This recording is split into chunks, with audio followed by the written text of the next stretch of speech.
Hi, Kendi and Oswald friends. I thought I would show you today. Like I said, I'm doing a hot lunch for my family while we're all home. So I'm their own Miss Tunga. And I'm actually making something for them for lunch today that I often do as a really quick dinner. It's really easy. And again, it's the kind of thing that I make it a certain way, but you guys could also decide to make it any way you want. So I'm going to show you what it is. It's fried rice. So this is one of these things that I make because I always have these ingredients in my house. So this is actually, normally I have leftover rice. This I did cook really quick and it's all out here to kind of cool down. It's actually, you can see it's kind of two different kinds mixed together. Doesn't really matter, but you actually want it cold, not hot. And then I have a shallot, I have some carrots, I have some frozen shelled edamame, some garlic, a little bacon, and I know it's still March, we're supposed to be going meat-free, but I'm gonna throw the bacon in there because my girls really like it. And I have an egg, and then just a little oil, soy sauce tamari, which is basically like soy sauce, but it's gluten-free. And it's a little bit richer and flavor, so I sometimes use a combination, and a little butter and a little sesame oil, which I love, and gives a really nice taste, but a little goes a long way, so you don't want to go crazy with it. So I'm going to show you what I do first. So first I'm going to cut up a little bit of carrot. You can see I took off the ends earlier because I used some, but I'm going to show you a neat trick. So normally you would peel a carrot, but I want to cut this into just what I would call a tiny dice, which means tiny little squares. So what I really do is just take my round carrot and I make it basically a square. So I kind of do two things at once. Meaning I do three things at once, which is I take the skin, mostly off. A little skin doesn't hurt anybody. I make it easy to chop and square, and also it's easier for me to cut that way. So it's not rolling around. That first cut is the hardest, but that way it's nice and sturdy. So I put those to the side, and then I'm gonna cut this in half just to make it easier. So I'm gonna take this, see my tucked fingers again, guys? And I'm not making a lot of fried rice tonight. So again, this is a thing that I make so often that I just kind of eyeball it. My girls don't love cooked carrot, but I think you need it in the rice. So I'm actually gonna make these even tinier.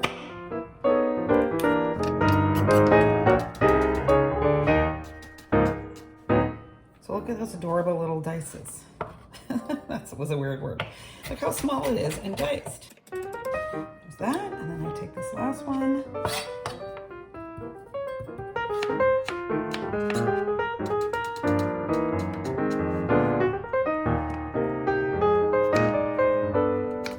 So again, this is something that's maybe, first of all, this is not important that it be this shape or anything. It's just something that I like to do because chopping carrots, it's definitely something that you guys are old enough to help with, and you can use either a knife if you can be careful and you're responsible enough, or you can use your wavy choppers if you have that, and you just might get a bigger chunk.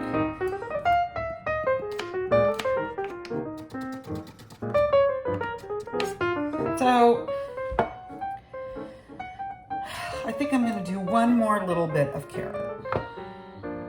So I'm going to do the same thing again. So you do have to be careful with that first cut because it rolls. And so you really want to hold it really sturdy. And I forgot to mention, guess what I did before I started any of this? Washed my hands, of course. So again, I'm going to kind of cut this now that way 3 times. And I'm going to, maybe I'll do that one just in half.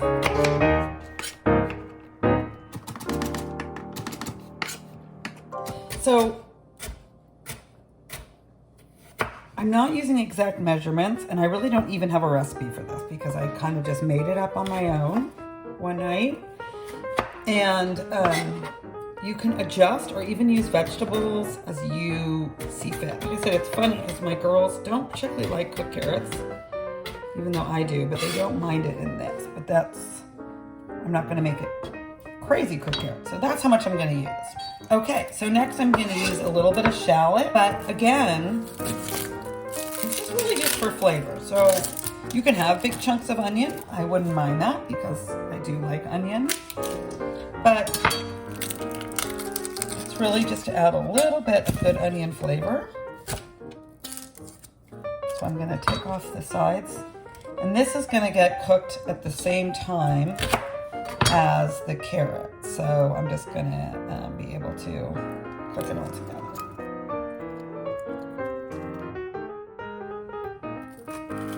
So I'm doing, remember my trick I showed you with the onion? I'm doing basically the same thing. This is just an onion. It's just a little bit smaller and a little bit milder. But sometimes I've used just regular onion if I don't have a shallot, or sometimes I use green onions, which I showed you before, which are also mild, so you can really use what you like. And if you don't use onion, guess what? You don't need to use it at all. But I always think, frankly, onion and garlic makes almost everything better. So that's not enough onion for me, so I'm gonna go into this other one.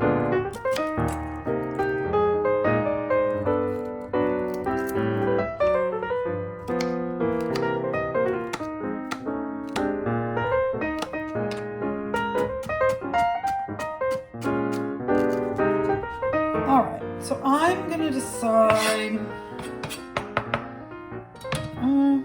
this is such a little bit, I can't decide if I should, you know what, I'm gonna just save it for a future recipe. I'm gonna decide that's enough.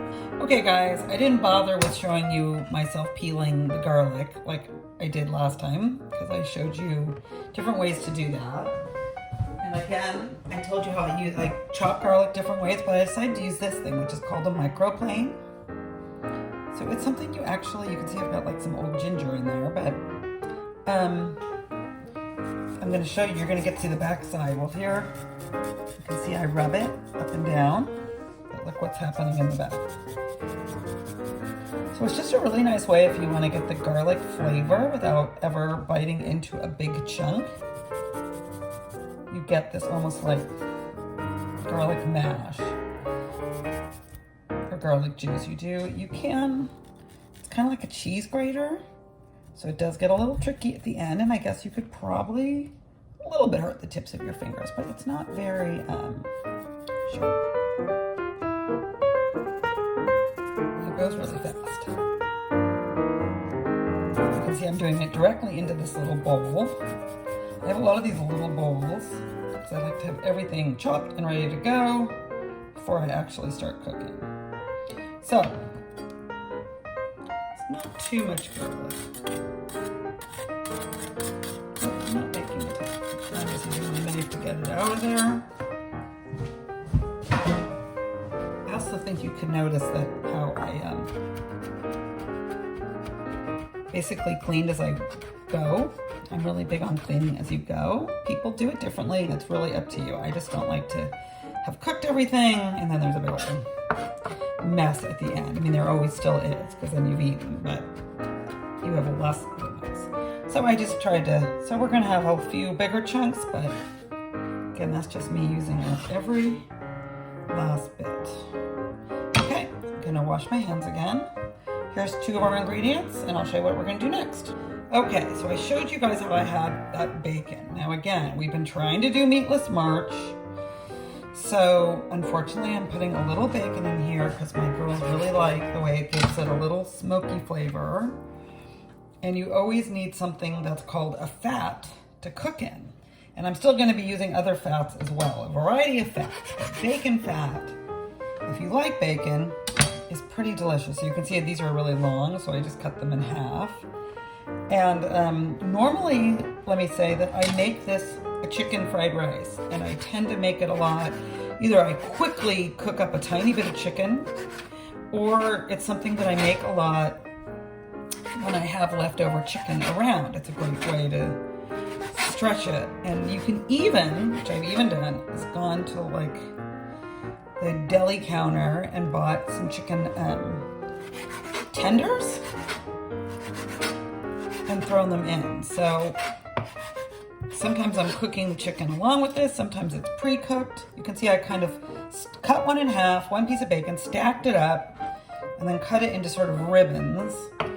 Bacon can be a little tricky to cut. You do want your knife to be really sharp, and this is still raw meat, which is why I decided to do it last on my cutting board, because I would have felt like I didn't want to cut these other vegetables on top of where I'd cut raw meat, and I would have started all over washing the cutting board, which is no big deal, but this just saves me a little time. Everything has its own little area. So again, this was one piece that I stacked up on top of each other. Anyhow, because we haven't been eating any meat really this month, I don't have any other like meat to throw in here. So we're just gonna have the bacon instead. And obviously if you have shrimp or something, you could put in shrimp, would be really good. But, uh-oh, the cat might make an appearance. Uh-oh. We're gonna see if he shows up. He's on the counter, which he's not allowed to be, but since I'm busy cutting and my hands have raw meat on them. Oh no, there he is. This is Bandit. And he's not supposed to be doing what he's doing, Bandit. Okay, I can't even. All right, so there's my bacon. Okay. One last ingredient that I do put in sometimes and I don't, sometimes the cat went away, is an egg. And I always like to crack my eggs separately into a bowl. Because sometimes if you crack it directly in, you might get some yolk, some shell in or something like that. This way, I can kind of make sure I didn't get any shell in, which I didn't. I'm gonna go drop this in the sink again and wash my hands again, because again, raw egg is something you don't want on your fingers. So one thing I do with this, when I want I know it's gonna be scrambled, is I poke the yolk a little bit first. You can just use a fork. I'm sure a lot of you have scrambled eggs. Okay, that's it. So we're gonna head over to my wok. All right, so this is my wok, which has gotten a lot of use from me over the years, but if you don't have one, that's fine. You could just use a skillet or something, a frying pan to do this. So I turn on the fan. It's gonna get a little loud, but that's important. And right now I just have the heat on medium. And I'm gonna drop my bacon in. This is my bacon. This is a pastry scraper for when you're making dough sometimes, but it's really good for carrying, using as a little shovel, and you carry from one thing to the next. So I usually like to start things like bacon in a cold pan. So you can, it's starting to sizzle. So we're gonna hear that start to sizzle and start to cook. So I'm gonna push this around a little bit with this kind of spoon. I showed you my spoonula before, which I usually like, but later, this is called a slotted spoon. It's got those holes in it. And so we're gonna scoop this out and leave the fat that it creates from cooking behind as it gets crispy. So I'm just using this for now. But we're just gonna let this sit and get crispy for now. All right, I did a few dishes. And I came back, it's starting to smell really good. The bacon always smells good. I'm just gonna push it around a little bit and then let it sit for a little longer. I'm gonna go get something I'll show you. Starting to stick to the pan. That is one reason you do also want to keep it moving a little bit, but it's okay to leave it for a second to get crispy. What I got, which I'll show you later, is I got a plate. I'll show you a plate, and I put a paper towel over it. And later when this is crispy, I'm gonna use my spoon to scoop it out, put it to the side, and let it drain a little bit on the paper towel on the plate. But we want to have left the fat that came off it behind. You can see.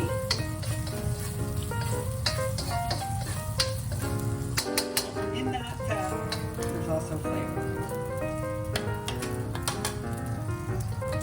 All right, so you guys can see some pieces of, I keep stepping away. I'm actually reorganizing a cupboard while I cook. So some pieces have gotten cooked more, some not as much, but also some pieces were bigger. Some had more fat on them, so I think I'm gonna take this out. So I'm gonna turn on the heat for just a minute, down to low. I'm gonna take this out.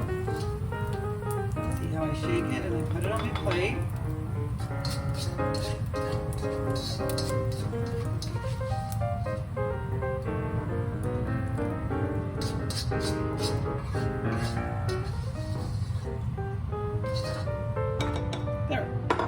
there's a little bit of that fat left in there. So now, see that? I'm going to add in a little more fat that has different flavors. So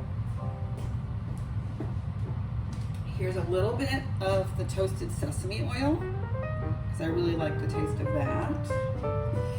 Remember, I've still got it on low right now. I'm going to add just a little bit of vegetable oil. So one reason I work with vegetable oil in this is because I do get the heat up pretty high, and there's something called a smoking point, and vegetable oil has a higher smoking point, which means you can get it hot without it burning. Butter will burn, and actually brown butter can be tasty. Olive oil even will burn. But also this safola that I use just kind of doesn't have any flavor, which is what I want. In this case, I just want it to be a fat to help cook things in. I don't want it to add a lot of its own flavor. And then I add a little bit of butter, because I always say butter makes everything better.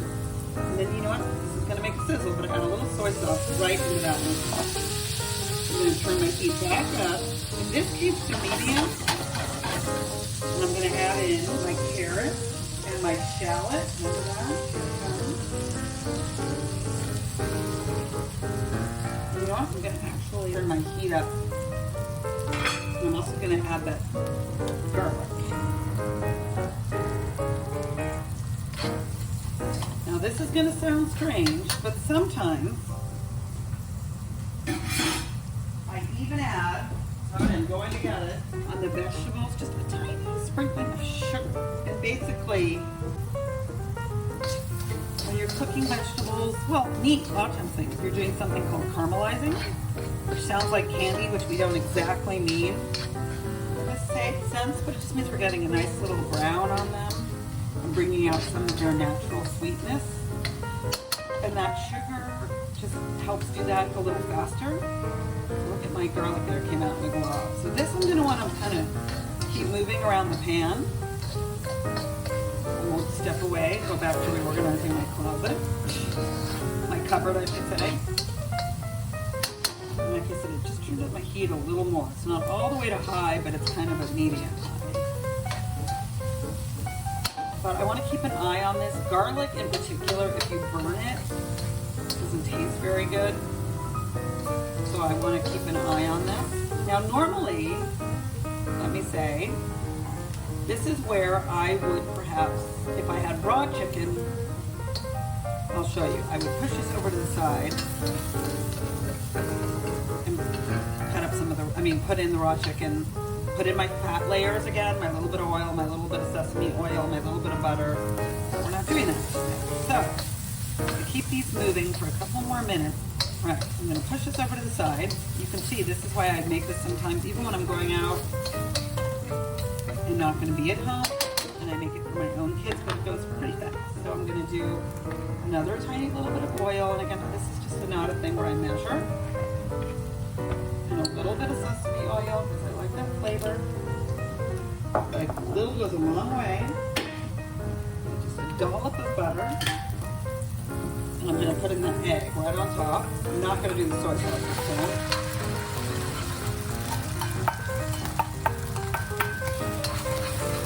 I'm going to scramble it right to the end, and then we can kind of mix the vegetables up. And you have a little scrambled egg running through there. Okay.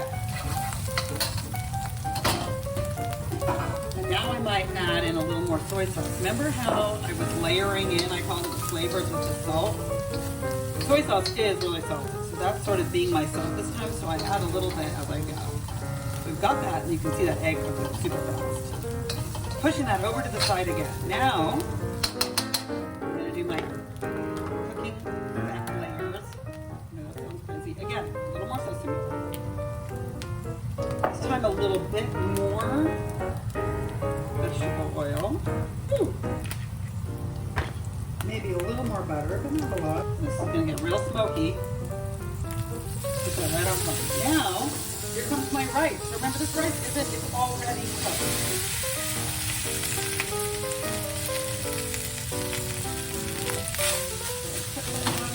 And I'm going to mix this all together. I kind of spread it out, and I'll show you why. Oh, I've moved on to my spoon now, I guess.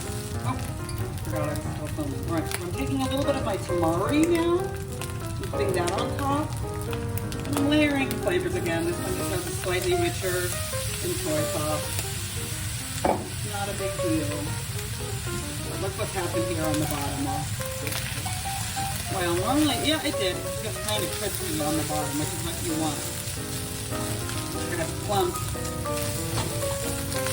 Okay, now I'm going to keep kind of re-flattening it so that rice crisps up.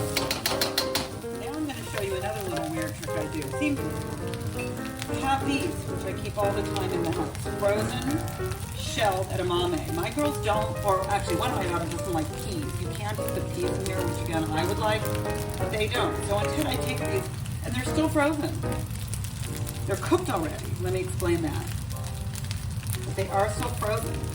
So I just shake some into the bag, out of the bag, into the pan. I put a little soy sauce on top, because guess what? My pan is so hot that they just sort of thaw out and get warm enough. And mix them in. You can see I added another layer of soy sauce. I'm going to push that down again. So the edamame will just sort of cook in the hot pan. I didn't need to worry about reheating them in any way.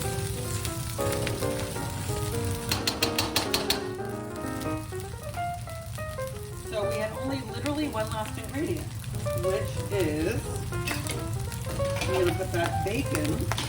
I might add a little more of the tamari now, actually. I'm done with my sesame oil and my vegetable oil and my butter. I don't need any more of that.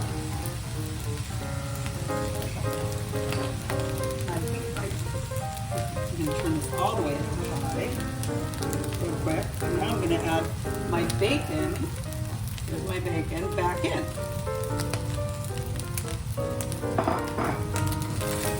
And you can see how cooked that got on the bottom.